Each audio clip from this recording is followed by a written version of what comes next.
ಹನುಮಂತ ದೇವರು ಮದುವೆಯಾದರೂ ಸಹ ಬ್ರಹ್ಮಚಾರಿ ಅಂತ ಕರೀತಾರೆ. ಈ ಕಥೆಯನ್ನ ಕೇಳಿ ಹನುಮಂತ ದೇವರ ಬಗ್ಗೆ ಇನ್ನಷ್ಟು ಗೌರವ ಮತ್ತು ಭಕ್ತಿ ನಿಮಗೆ ಜಾಸ್ತಿ ಆಗತ್ತೆ.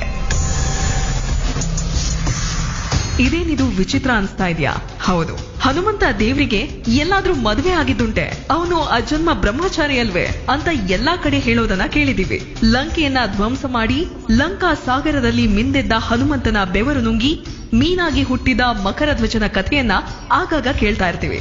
ಕೇಳಲಿಲ್ಲ ಅಂದ್ರೆ ಇದ್ರ ಬಗ್ಗೆ ಯಾವಾಗಾದ್ರೂ ಹೇಳ್ತೀವಿ. ಆದ್ರೆ ಹನುಮಂತನಿಗೂ ಸಹ ಒಬ್ಬಳು ಹೆಂಡತಿ ಇದ್ದಳು.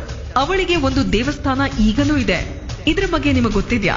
ಹನುಮಂತನ ಹೆಂಡತಿ ಸೂರ್ಯನ ಮಗಳು ಸುವರ್ಚಲಾದೇವಿ. ಪರಾಶರ ಸಂಹಿತೆಯಲ್ಲಿ ಪರಾಶರ ಮಹರ್ಷಿಗಳ ಪ್ರಕಾರ ಸೂರ್ಯದೇವ ಹನುಮಂತನ ಗುರು.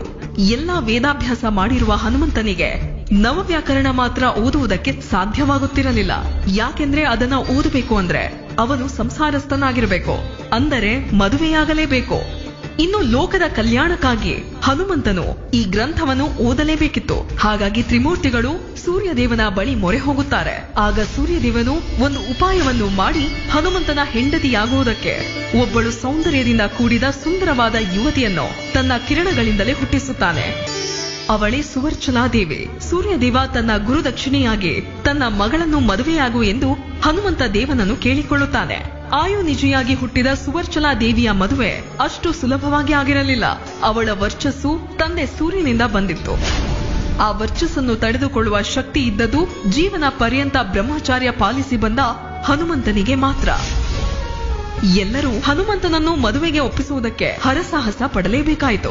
ಯಾರು ಎಷ್ಟೇ ಹೇಳಿದರೂ ಹನುಮಂತನು ಒಪ್ಪದೇ ಇದ್ದಾಗ ಸೂರ್ಯದೇವನು ತನ್ನ ಗುರುದಕ್ಷಿಣೆಯಾಗಿ ತನ್ನ ಮಗಳನ್ನೇ ಮದುವೆಯಾಗು ಎಂದು ಕೇಳಿಕೊಳ್ಳುತ್ತಾನೆ. ಆಗ ಹನುಮಂತನು ಹಿಂಜರಿಯುತ್ತಾನೆ. ಮದುವೆಯಾದ ಮೇಲೂ ಹನುಮಂತ ಬ್ರಹ್ಮಚಾರಿಯಾಗಿಯೇ ಉಳಿಯುವ ಹಾಗೆ ಸೂರ್ಯದೇವನು ಹನುಮಂತನಿಗೆ ಲೋಕ ಕಲ್ಯಾಣಕ್ಕೋಸ್ಕರ ಮಾತ್ರ ಈ ಮದುವೆಯಷ್ಟೇ ಎಂದು ಹೇಳಿದಾಗ ಹನುಮಂತ ಒಪ್ಪಿಕೊಳ್ಳುತ್ತಾನೆ. ಜ್ಯೇಷ್ಠ ಶುದ್ಧ ದಶಮಿಯ ದಿನ ಸುವರ್ಚಲಾ ದೇವಿ ಮತ್ತು ಹನುಮಂತನ ಮದುವೆಯಾಗುತ್ತದೆ. ಮದುವೆಯಾದ ಮರುಕ್ಷಣವೇ ಸುವರ್ಚಲಾ ದೇವಿ ತಪಸ್ಸಿಗೆ ಹೊರಟು ಹೋಗುತ್ತಾಳೆ. ಇಂದಿಗೂ ದಕ್ಷಿಣ ಭಾರತದಲ್ಲಿ ಈಕೆಯನ್ನು ಪೂಜೆ ಮಾಡುತ್ತಾರೆ. ತೆಲಂಗಾಣದ ಹೈದರಾಬಾದಿನಲ್ಲಿ ಸುವರ್ಚಲಾ ದೇವಿಯ ದೇವಸ್ಥಾನ ನೆಲೆಸಿದೆ. ಹೈದರಾಬಾದಿನಿಂದ 220 ಕಿಲೋಮೀಟರ್ ದೂರದಲ್ಲಿ ಸುವರ್ಚಲಾ ದೇವಿಯ ದೇವಸ್ಥಾನವಿದೆ.